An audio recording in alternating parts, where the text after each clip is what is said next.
Mr. Secretary, we were talking a little while ago about businesses that have already partially opened, and there are many that have, but Yes. Live entertainment and sporting events with fans are still banned.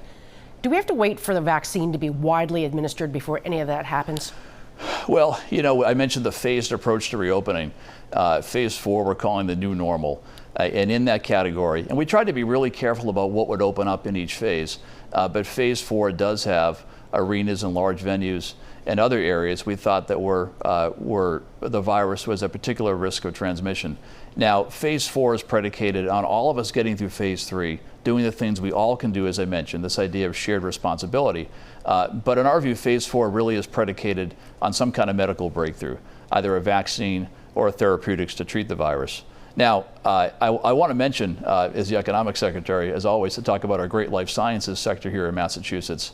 So the vaccines and therapeutics will be essential. We have about 90 companies here in Massachusetts. We have the world's leading life sciences industry here in the Commonwealth, and we have about 90 companies working on those therapeutics and vaccines. So yes, the new normal is predicated on a medical breakthrough, but we have a number of companies here in state working on those breakthroughs. So given that, do you think something would be available? Everyone always says by the end of the year or the beginning of the year. Is that a realistic time frame? Well, Ed, I'm probably the last guy to predict science and where that's going to go. All I know is there are some very smart folks working on these breakthroughs as we speak, and we'll hope for the best. But the bottom line is no live entertainment and no fans in the sporting events until there probably is a vaccine. Is that correct? It's certainly not at the scale we're accustomed to now. Let's talk about telehealth. It was originally sold as a concept to save money, but with the pandemic, the state decided all virtual visits will be paid the same as in-person visits. So do you think this payment system will remain indefinitely? What do you think? Or would it have to be revisited to contain costs down the road? Well, I will say, a number of things have happened during the pandemic where,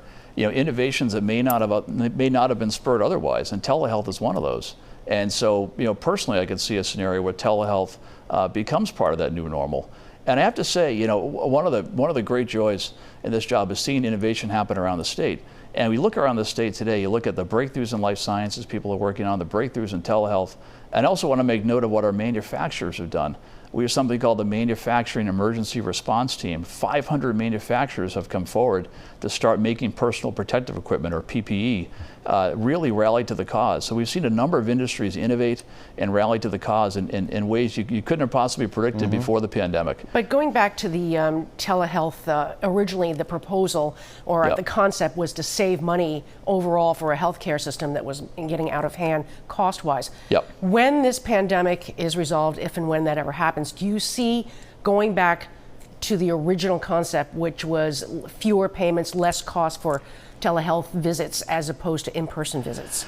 Well, not being the healthcare guy, I don't want to make too many prognostications on that one, but I will say we hear good reviews of telehealth. We hear great reviews of telework and work from home. So certainly people have adopted new ways of doing things during the pandemic, and it'll be really interesting to see how this evolves, hopefully soon and when we get to a post-pandemic world.